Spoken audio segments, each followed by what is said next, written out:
Good morning, and we are still in uh, section 52, and we're on verse 22. Um, just gonna and just looking at what we've got here.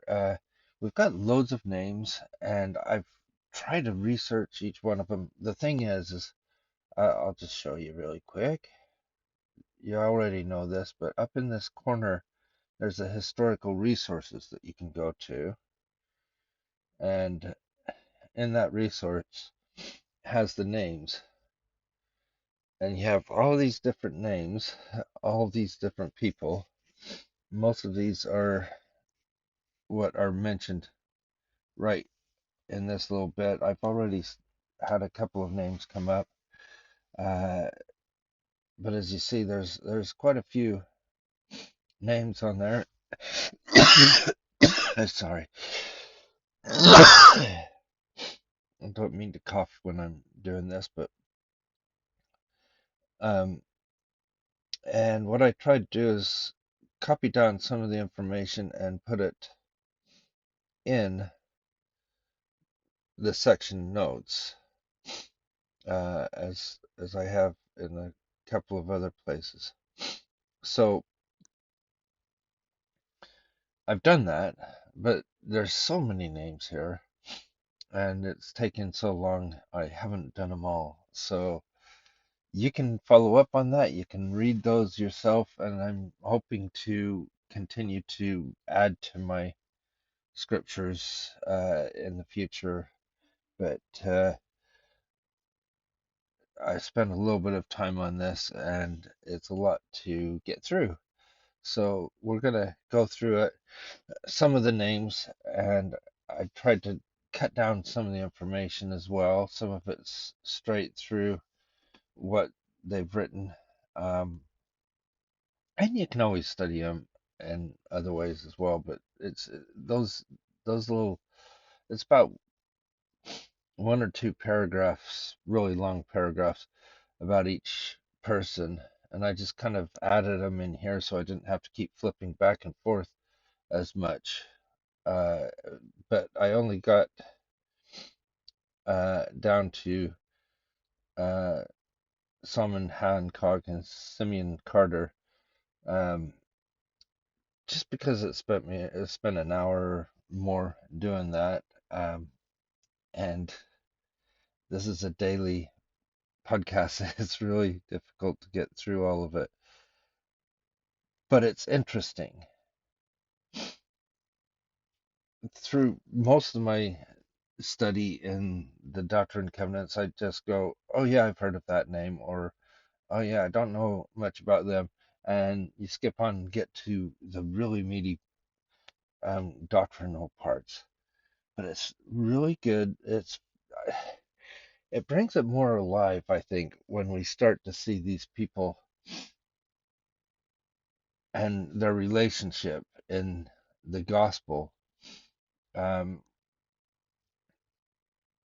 and at least give them a clip of who they are. So let's read a little bit. Again, verily I say unto you, let my servant Thomas B. Marsh and my servant Ezra Thayer take their journey, also preaching the word by the way unto this same land. So this is all people that are going to go to Missouri. This is them being um, brought to Missouri. So what we have here, I put a lot in most, pretty much everything for Thomas B. Marsh, I think. Um, so he was about 5 years older than Joseph Smith. I kind of do it according to how old they are to Joseph Smith, just so you get an idea of how old or young they are. Um, he'd be 30 about this time, Thomas B. Marsh. Um, he and his family moved to Palmyra, New York by September 1830 when he was baptized. So he was baptized by that time. Um, and ordained an elder. They moved with the saint in 1831. They moved to the saints to Kirtland. He was ordained a high priest, served a mission to Missouri, which we're getting the call to right now, and to the eastern United States. Appointed a member of the Zion High Council in Clay County, Missouri. Ordained a member of the Quorum of the 12 Apostles, and was sustained as president of that quorum. That's why I don't think we need to talk too much about him, because we're going to talk more about him later. Then Marsh withdrew from the church in 1838 and was excommunicated in 1839. A lot of things happened in those years. But then he was rebaptized 1857 and migrated to Utah Territory. Marsh is one of those people that he never seemed to. Uh, he he had. I remember hearing some things where he got to talk about his experience going out of the church and warning people not to fall away. Um, um, Saying, well, this is, I don't know, I don't want to misquote him, but basically saying, yeah, you don't want to end up like me. Um, I'm grateful to be back in the church, but it would have been better if I hadn't left the church in the first place. Something like that, but um, somebody can correct me on that. Uh, but that's some of the things about that. Like I said, these are really small because there's so many people. Ezra Thayer, on the other hand, um, he seemed to be. Remember, these people traveled together, so it he was baptized in fall of 1830, and then in October of that year was called to serve a mission. We already found out a little bit of Ezra Thayer already, and probably I just put it here as well. But I think it was Doctrine and Covenants 33 or something like that. It talks about Ezra Thayer as well. And served a mission, participates in the School of the Prophets, and then marched from Ohio to Missouri as part of the Camp of Israel. Uh,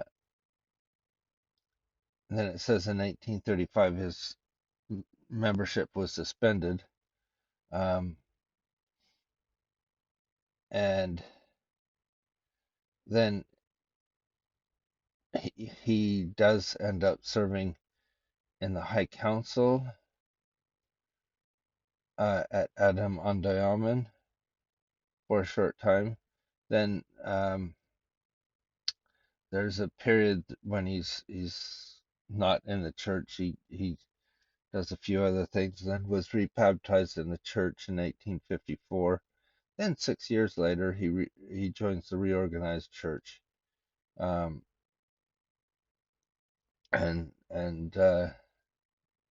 is in there in the reorganized church for the rest of his life, I think. Well, a few years, I guess. It's probably 1962 from 1957 or something like that. Anyway, no, not wait, 19 for 2 years, I guess, and when he passed away. Okay, anyway, that's enough of those. What I'm trying to do is get a flavor of who these people were, and think about each one of these are faithful at this point. Um, Thomas B. Marsh falls away from the church for a while, and there's reasons for that. Um, and then he comes back. Remember how young these people are, and a lot of them are in their 20s and 30s. Pretty much all of them. I don't think anybody's older than uh, uh, in their 40s or anything like that. Uh, so far, none of them are. And also, it's only been a few months that any of these have been baptized. Most of them have been baptized between um, November 1830 and uh, you know, January, February 1831, and it's I think June, isn't it? Um, and so you're talking 6 to 9 months at most um, membership, and now they're being told to go and do these things, and some of them have traveled quite a lot of. So I just want to. I think I could spend a lot of time on these, but I'll spend some on the ones that I've got, and then we're just going to skip over some and hopefully um, get back to them at some some future time. And again, let my servant Isaac Morley. Again, he had a lot to do um, with the church. Uh, he lived in Independence, Missouri. Uh, he was one of the older ones, 1786 to 1865. So he was, uh, what was it, 44. So yeah, he's one of the older ones. I can't say that everybody's under 40 now, but you see that, 44 years old, um, 45, I guess, in 1831. Um, so he's been able to establish himself. He's got a life, and then he gets baptized in 1830, in November 1830, and then he lives in Independence, Missouri. So he's one of the people. This is given names to the people that were in Missouri. I think that's important as well because it becomes the one of the hubs of the church. We've got the church in Kirtland, and you've got the church in Missouri. And knowing the names of the people there gives us an idea of who was there um, as well. Because a lot of times I just hear, okay, here's all the stuff going in Kirtland. Oh, and then there's stuff in um, Missouri. But who was it that was facing this opposition and things? These are the people.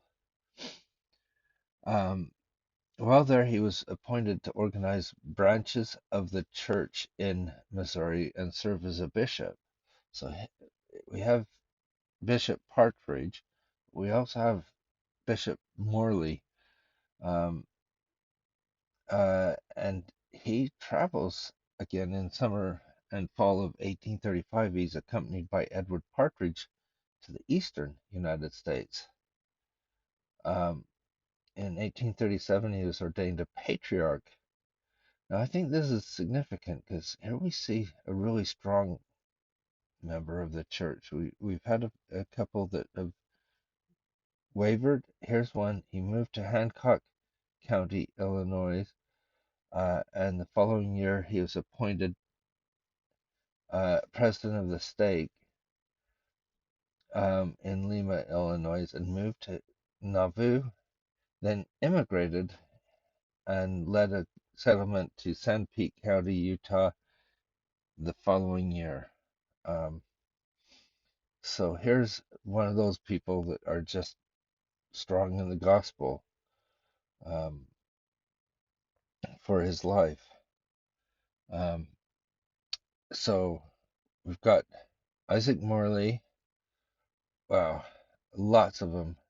Let's go with Ezra Booth, which was a little bit different. He was uh, around um, almost 40 years old, 39 was it? Anyway, he was born in Connecticut. I left a lot of his on there because he's a name that will come up. He married Dorcas Taylor. Booth was a Methodist minister when he was baptized a member of the Church of Jesus Christ of Latter-day Saints in 1831.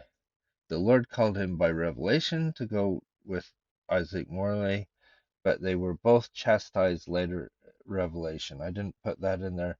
So even as faithful as Isaac Morley was, he was chastised with Ezra Booth, and but the faithfulness, the difference in how they did this, um, here we have Isaac Morley that just grows in strength, takes the chastisement and repents and does what he needs. Booth had a negative experience on his mission and afterwards criticized Joseph Smith and the church. And in September 1831, church leaders revoked Booth's right to preach, and the same month he began to publish a series of letters in the Ohio newspaper renouncing the church. And the Lord commanded Joseph Smith and Sidney Rigdon to testify publicly against Booth in order to counter his criticisms. So Booth was someone we hear about because of his opposition, but he traveled with Isaac Morley, who had the same chastisement, same things, but had a different experience and grew in strength in the church. Um, it would be interesting to contrast those further in some time, but it's an interesting thing how things work. Um, Again, let my servants Edward Partridge and Martin Harris take their journey with my servants Sidney Rigdon and Joseph Smith Jr. I think we've talked about and know a bit about them, so I'm not putting things down that for everybody.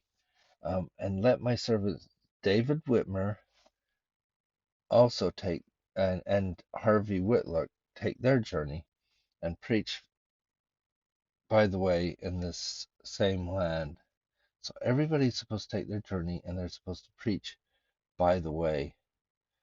Um, Now, I wrote here, little is known about Harvey Whitlock, but evidence shows that he went on his mission, um, then traveled to Utah in one of the pioneer companies and settled in California. I literally, they didn't have anything in the notes up top. I looked up what they had in other sources, and I'm sure there's a lot more. There's got to be. But it seems that most of the information comes from his son, um, and what his son reported as well. So we don't know much about Harvey Whitlock and how his life ended up. Um, Maybe somebody else knows, but I don't. So that's where we're at with that. And then let my servants Parley P. Pratt and Orson Pratt take their journey and preach, by the way, even unto this same land. And let my servants Solomon,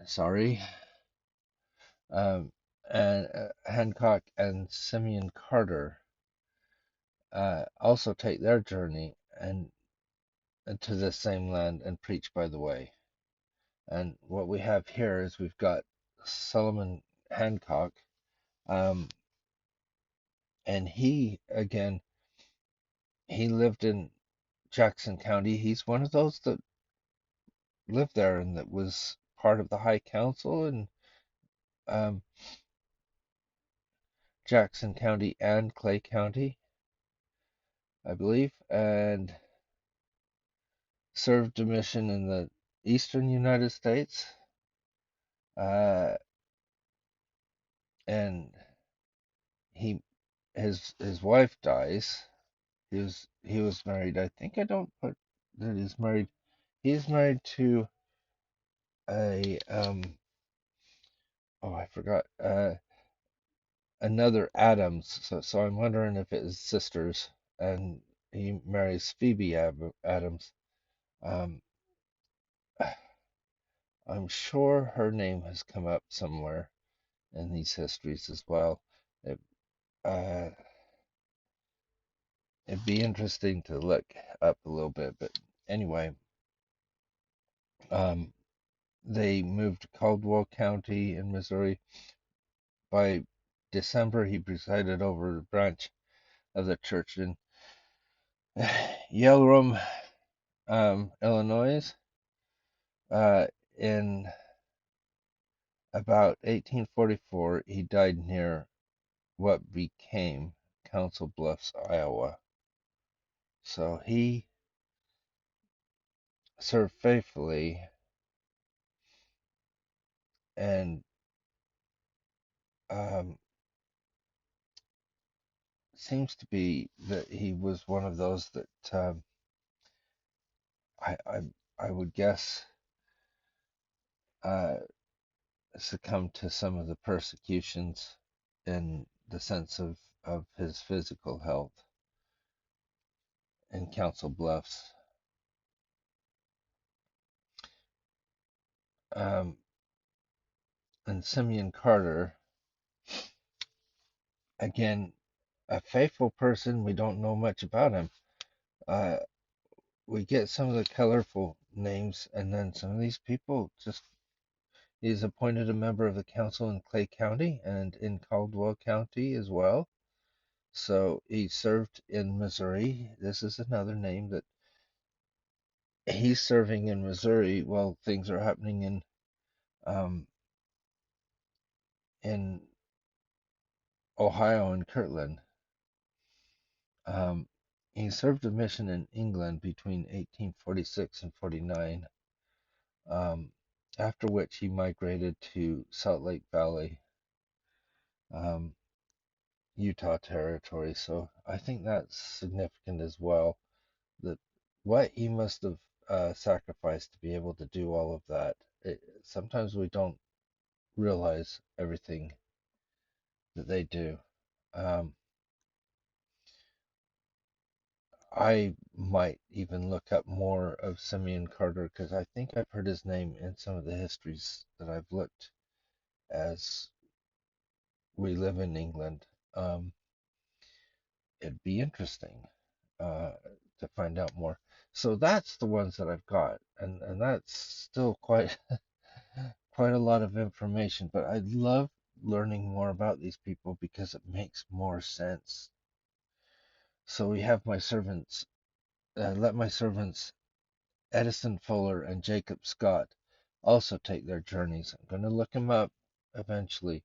We let my servants Levi Hancock and Zebedee Coltrane also take their journeys. Levi Hancock is another name we hear quite a bit. Zebedee Coltrane, not as much. Let my servants Reynolds Calhoun and Samuel H. Smith also take their journeys. Of course, Samuel being a Smith, we've already talked a little bit about him, and we'll hear more about him.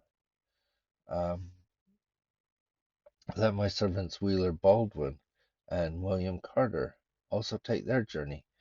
Each of these have a story. I've tried to put a few in here, but it's I'll let you guys take your time to study these as well. Let my servants Newell Knight and Stella J. Griffin both be ordained and also take their journey. So all these people, all those names are taking their journey. He's Joseph Smith is organizing these people and saying, okay, we've come to Ohio. Now we need to go to Missouri, and we're going to take our journey there, and we're going to have a conference there when we get there. He has no idea what they're doing there, going there. Um, as it said, um, as we looked yesterday, he says, "I'll give." The Lord says, "Well, I'll tell you what to do when you get there. Just get there, basically. Yea, verily I say, let all these take their journey unto one place in their several courses, and one man shall not build upon another's foundation, neither journey in another's track. He that is faithful, the same shall be kept and blessed with much fruit. And again I say unto you, let my servants Joseph Wakefield and Solomon Humphrey take their journey to the eastern lands. So they're going the opposite way. And let them labor with their families, declaring none other things than prophets and apostles which they have seen and heard, and most assuredly believe that the prophecies may be fulfilled. They're talking about stay central in your message. Only teach those things that we've already taught and what you've seen and heard from the prophet, from Joseph Smith and his counselors, those people who have authority in the church. In consequence of transgression, let that which was bestowed upon Heman Bassett, again, I don't know what it all is about that because we haven't had a chance to look it all up, be taken from him and placed upon the head of Simon's rider. And again, verily I say unto you, let Jared Carter be ordained a priest, and George James be ordained a priest. Let the residue of the elders watch over the churches and declare the word in the regions round about them, and let them labor with their own hands, and there be no idolatry nor wickedness practiced. And remember in all things the poor and the needy. I think this is probably the most important part of their instruction. The thing poor and needy, and the sick and the afflicted. For he that doeth not these things, the same is not my disciple. So if they do everything else and they forget the poor and needy, they're not the disciple. And again, let my servants Joseph Smith Jr. and Sidney Rigdon and Edward Partridge take them with them, recommend from the church, and let there be one ordained for my servant Oliver Cowdery also. One obtained, obtained. So talking about the recommends for Oliver Cowdery, which is, remember, in Missouri already. We haven't heard much about Oliver Cowdery lately because he's already there. And thus, even as I have said, if ye are faithful, ye shall assemble yourselves together to rejoice upon the land of Missouri, which is the land of your inheritance, which is now the land of your enemies. But behold, I, the Lord, will hasten the city in its time, and will crown the faithful with joy and with rejoicing. I love that part. Crown the faithful with joy and with rejoicing. Behold, I am Jesus Christ, the Son of God, and I will lift them up at the last day. Even so, amen. I think, even though we didn't get to go through everybody's name, that is an amazing promise. I will lift them up at the last day. Even so, amen. I hope whatever your history is, whatever you see, what people find is that you're faithful, and that in the end, Jesus Christ, the Son of God, will lift you up at the last day. And I hope you have a wonderful day, and we'll see you tomorrow.